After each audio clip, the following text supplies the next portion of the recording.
Selamat pagi saudaraku seiman dalam Kristus. Salam sehat, sukacita untuk kita semua. Marilah kita siapkan hati, pikiran kita untuk mendengarkan firman Tuhan.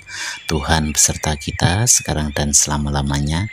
Inilah Injil Yesus Kristus menurut Lukas bab 7 ayat 11 sampai 17. Dimuliakanlah Tuhan. Yesus membangkitkan anak muda di Nain. Kemudian Yesus pergi ke suatu kota yang bernama Nain. Murid-muridnya pergi bersama-sama dengan dia, dan juga orang banyak menyertainya berbondong-bondong. Setelah ia dekat pintu gerbang kota, ada orang mati diusung keluar, anak laki-laki, anak tunggal ibunya yang sudah janda, dan banyak orang dari kota itu menyertai janda itu. Dan ketika Tuhan melihat janda itu, tergeraklah hatinya oleh belas kasihan. Lalu ia berkata kepadanya, "Jangan menangis." Sambil menghampiri usungan itu, ia menyentuhnya, dan sedang para pengusung berhenti, ia berkata, "Hai anak muda, aku berkata kepadamu, bangkitlah." Maka bangunlah orang itu dan duduk dan mulai berkata-kata. Dan Yesus menyerahkannya kepada ibunya. Semua orang itu ketakutan, dan mereka memuliakan Allah sambil berkata, "Seorang nabi besar telah muncul di tengah-tengah kita, dan Allah telah melawat umatnya." Maka tersiarlah kabar tentang Yesus di seluruh Yudea dan di seluruh daerah sekitarnya. Demikianlah Injil Tuhan, terpujilah Kristus. Selamat pagi para saudaraku seiman dalam Kristus. Pada suatu hari, melalui kisah hari ini, bagaimana Yesus pergi ke sebuah kota bernama Nain. Saat Yesus tiba di gerbang kota itu, ada iring-iringan pemakaman seorang anak muda, anak tunggal dari seorang ibu yang sudah janda. Ketika Yesus melihat ibu itu, hatinya tergerak oleh belas kasihan. Dia berkata kepada ibu itu, "Jangan menangis." Lalu Yesus mendekati usungan jenazah dan menyentuhnya. Para pembawa usungan berhenti dan berkata, "Hai anak muda, aku berkata kepadamu, bangkitlah." Seketika itu juga anak muda itu bangun dan mulai berbicara. Semua orang yang menyaksikan kejadian itu merasa takjub, memuliakan Allah. Inilah Injil hari ini mengisahkan bagaimana Yesus tergerak hatinya melihat penderitaan ibu yang sudah janda, yang kehilangan anak satu-satunya.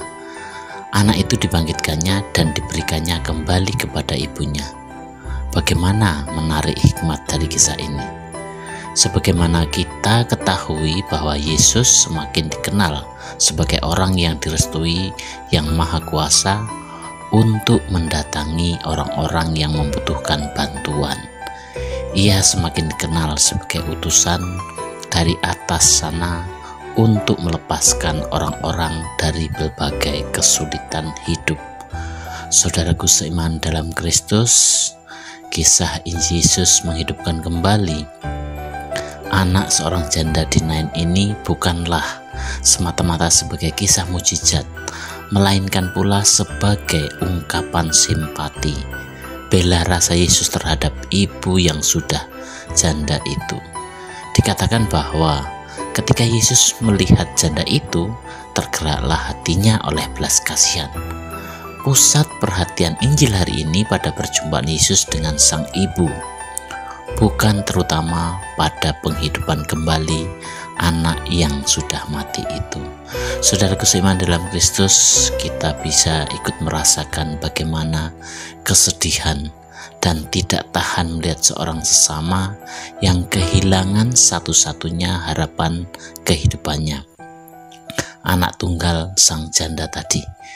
Inilah tokoh yang diwartakan Injil sebagai yang diikuti orang banyak, dan kita juga di zaman ini di tempat lain. Keilahian menjadi nyata, bukan dalam sisi yang mengagetkan, yang menakjubkan, melainkan sisi yang amat manusiawi. Saudaraku seiman dalam Kristus, melalui permenungan kita hari ini ada hal-hal penting dalam poinnya bagaimana renungan kita hari ini. Yang pertama adalah poin pertama, kasih Yesus tidak memilih-milih. Dalam kisah ini kita melihat Yesus menolong seorang janda yang berduka. Ini menunjukkan bahwa kasih Yesus tidak terbatas pada golongan tertentu. Dia mengasihi semua orang tanpa memandang status, latar belakang, atau keadaan hidup mereka. Kasih-Nya tersedia untuk semua orang, termasuk kita hari ini. Poin yang kedua adalah Yesus mengerti penderitaan kita.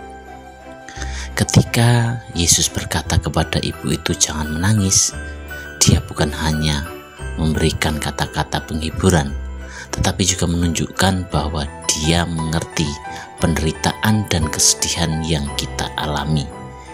Yesus selalu ada di samping kita, siap memberikan penghiburan dan harapan, terutama ketika kita sedang berada dalam kesulitan.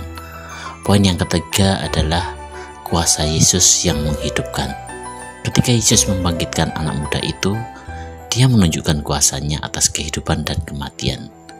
Ini mengingatkan kita bahwa Yesus memiliki kuasa untuk mengubah keadaan yang tampaknya tidak ada harapan menjadi penuh harapan. Dalam hidup kita mungkin ada situasi yang terasa mati atau tanpa harapan, tetapi kita harus percaya bahwa Yesus dapat menghidupkannya kembali dengan kasih dan kuasa-Nya. Bagaimana kita sebagai umat beriman menjalani hidup ini? Dalam kehidupan sehari-hari, kita juga diundang untuk meneladani Yesus. Ketika kita melihat orang-orang di sekitar kita yang sedang berduka atau mengalami kesulitan, marilah kita menunjukkan kasih dan belas kasihan seperti yang Yesus lakukan.